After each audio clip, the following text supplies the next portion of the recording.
Dr. IQ, the mental banker.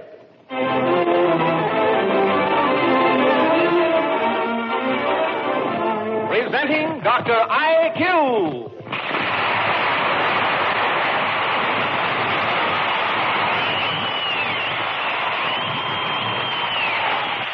Bars Incorporated, makers of America's most enjoyable candy bars, bring you another half hour of fun with your genial master of wit and information, Dr. IQ, the mental banker. And for your enjoyment always, we invite you to try the new Dr. IQ candy bar. Stop at your favorite candy counter tonight or tomorrow and discover for yourself its fine taste blend. From the first exciting bite to the last delicious flavor that lingers in your mouth, we know you will agree that this fine candy is wholesome, nourishing enjoyment. For its blend of rich, pure milk chocolate, crisp, roasted peanuts, snowy white nougat, and smooth, creamy caramel has met with instant approval from the thousands who have tasted its luscious goodness. Treat yourself to this new candy thrill tonight or tomorrow. Remember, for the answer to your taste question, eat a Dr. IQ candy bar. And now, here is that wise man with a friendly smile and the cash for your correct answers, Dr. IQ.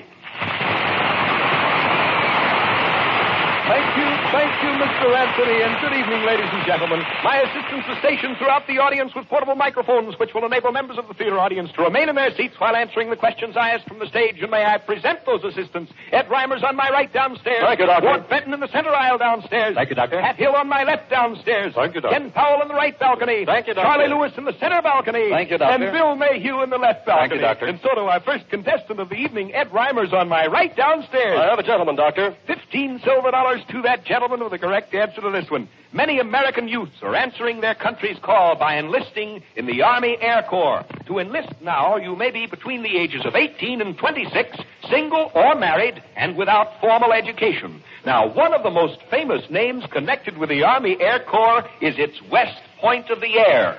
What is its name, and where is it located? No prompting, please. Mitchell Field, New York. Oh, I'm so sorry, sir. That's a good try, but I think you'd find the West Point of the Air is Randolph Field in Texas. Put a box of Dr. IQ candy to that gentleman, and 2 tickets to next week's production here at Chase Buffalo Theater in Buffalo, New York. Two-Faced Woman with Greta Garbo, and now Ward Fenton in the center aisle downstairs. I have a gentleman, Doctor. $12 silver for the answer to this one. In the popular comic strip The Timid Soul by H.T. Webster, what is the name of its principal character? The Timid Soul. No prompting, please.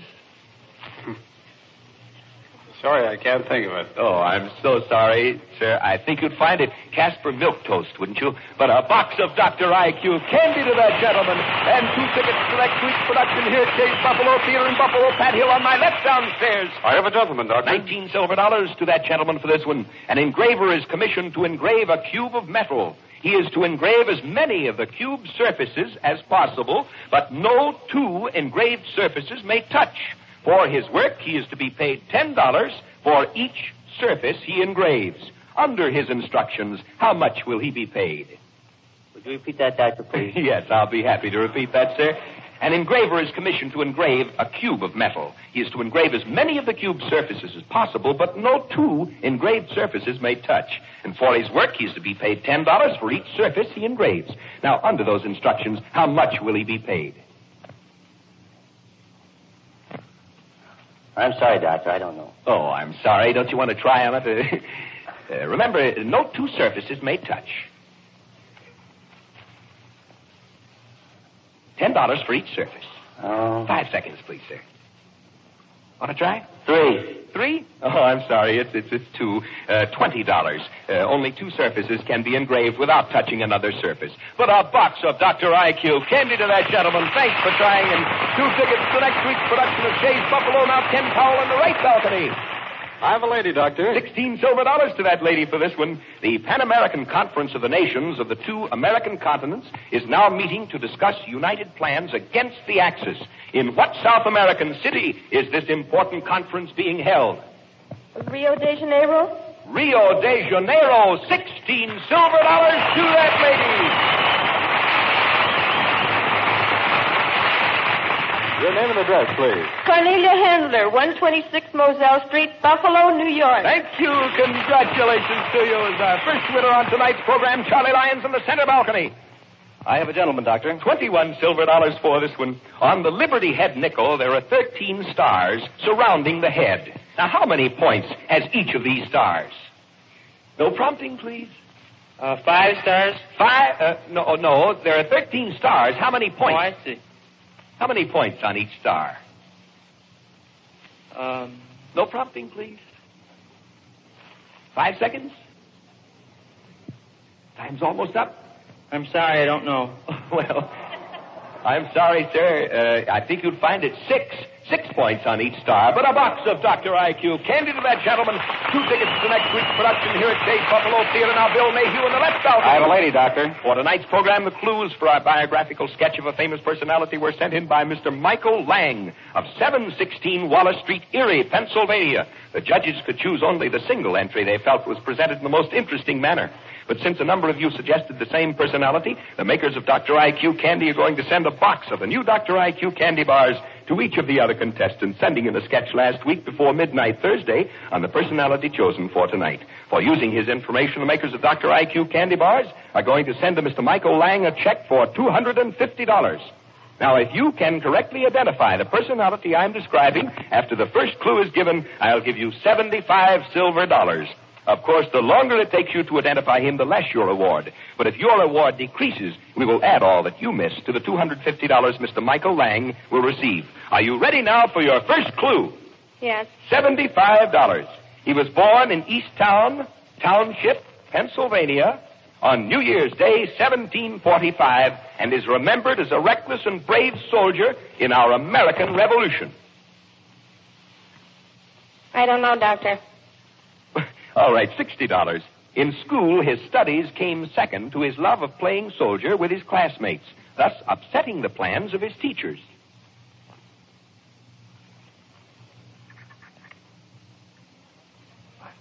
Five seconds, please. All right, make a try. The next time I will. All right, $50. Later, he became a surveyor and worked for Benjamin Franklin, surveying land in Nova Scotia. 5 seconds, please, ma'am. I'm sorry. All right, $40. A true patriot, he was made a colonel in the Army when the American Revolution started and served with valor in the Quebec campaign. No prompting, please. 5 seconds. All right. I'm sorry. $30. He fought with reckless bravery and complete disregard for danger in such battles as Brandywine, Germantown, Monmouth, and Yorktown. There's your fifth clue. 5 seconds, please. Would you repeat that last over, please? He fought with reckless bravery and complete disregard for danger in such battles as Brandywine, Germantown, Monmouth, and Yorktown. 5 seconds, please, ma'am. Time's almost up on that one.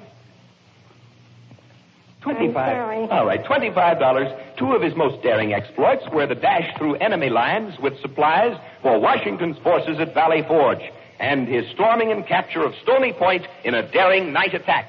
5 seconds. No prompting, please. Number 6. That's the sixth clue. Time's almost up on that clue. All right, number 7, $20. After the war, he served in the Pennsylvania legislature and in 1792 was appointed to command the American Army. 5 seconds, please, ma'am. I'm sorry, I'll have to call time. $15 silver for this one. In 1793, when trouble arose with the Indian tribes in the Northwest Territory, he defeated them at the famous Battle of the Fallen Timbers. He died at Erie, Pennsylvania, December 15th, 1796. No prompting, please. 5 seconds. General Custer? General Custer? No, but thanks for trying. Sure. Now, here's $10 silver, your last clue. His first name was Anthony, and because of his reckless bravery, he was nicknamed Mad Anthony. No prompting, please. Mad Anthony.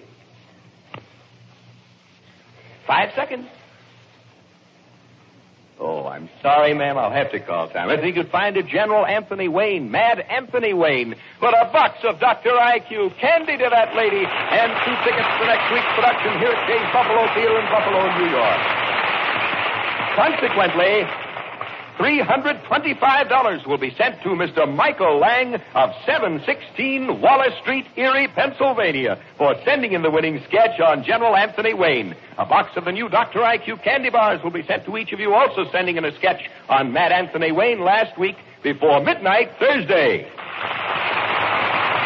If you would like to enter our biographical contest, simply send in a brief sketch of a famous personality with 12 Dr. IQ candy bar wrappers. The judges will select the most interesting entry from which Dr. IQ will formulate the clues and award the winning contestant $250. We will add to the $250 whatever amount the theater contestant fails to win from his $75 award in trying to identify the personality. All entries become the property of Mars Incorporated, and the decision of the judges will be final. Entries must be postmarked not later than midnight Thursday to be eligible for the following broadcast. Address your entries to Dr. IQ, 919 North Michigan, Chicago, Illinois. Now, here is Dr. IQ. Thank you, Alan C. Anthony. Ed Reimer's on my right downstairs. A lady in the standing audience, Doctor. 11 silver dollars to that lady in the standing audience for the answer to this one. Is the British stronghold of Singapore located on the mainland, on a peninsula, or on an island? No prompting, please. Singapore. Repeat that, Doctor. Yes, it's Singapore. Singapore, is it on a mainland, a peninsula, or an island? 5 seconds, please. Island. It's on an island just off the Malayan Peninsula, surrounded by water. Pay that lady 11 silver dollars. Your name and address, please. Mrs. Beatrice Humphreys, 41 Lawrence Place, Buffalo, New York. Thank you, and congratulations to you. Now, Ward Fenton in the center aisle downstairs. I have a lady, Doctor. I'll give you $15 in United States defense stamps if you can tell me which of the following was not one of our famous Revolutionary War generals. Washington, Wayne, Burgoyne, Schuyler. Schuyler. Schuyler, oh, I'm sorry. Schuyler was a very famous Revolutionary War general. I think you'd find it General Burgoyne. He was an English general, not one of our generals. But a box of Dr. IQ candy to that lady, and 2 tickets for next week's production of Chase Buffalo Theater, Pat Hill on my left downstairs. 14 silver dollars for this one. I'm going to quote 3 lines from a famous song of a branch of our armed forces. And I want you to give me the 4th line. Now, here are the first 3. First to fight for right and freedom and to keep the honor clean. We are proud to claim the title. Now, what is the next line? 5 seconds, please. Will you read it? Yes, I'll be happy to. First to fight for right and freedom and to keep the honor clean. We are proud to claim the title. Americans. Americans. Oh, I'm sorry. Thanks for trying. That's a good answer, but not quite the one that fits that 4th line. I think you'll find it. We are proud to claim the title of United States Marine. Put a box of Dr. IQ candy to that gentleman and 2 tickets for next week's production of Chase Buffalo Theater, Ken Powell on the right balcony. I have a gentleman, Doctor. Suppose you've known so many girls you've forgotten a lot of their names. I'll give you some clues as to where they were or are, and you tell me, according to familiar songs or books, the girl's name. Now, for example, the one you left when you came from Alabama was Susanna. Now, here we go, and I'll pay you 5 silver dollars a name. This one is over the ocean. No prompting, please. Over the ocean. 5 seconds. For $5. I don't know. Oh, I'm sorry. All right. Now, give him a chance. This one used to live in our alley. No prompting. What was it? Sally. All right, Sally. No, really, folks, don't everybody say it. Let him try. All right, here's the 3rd one now. This one doesn't live here anymore. Annie. Annie, all right. Now, here's a good one. This one lives on Sunnybrook Farm. 5 seconds, please. Time is almost up. Oh, I'm sorry. I'll have to call time. You got 2 of them. I think you'll find that one's Rebecca. Rebecca of Sunnybrook Farm. And, of course, the first one was Bonnie. Bonnie lies over the ocean. You got 2 of them. Pay that gentleman 10 silver dollars.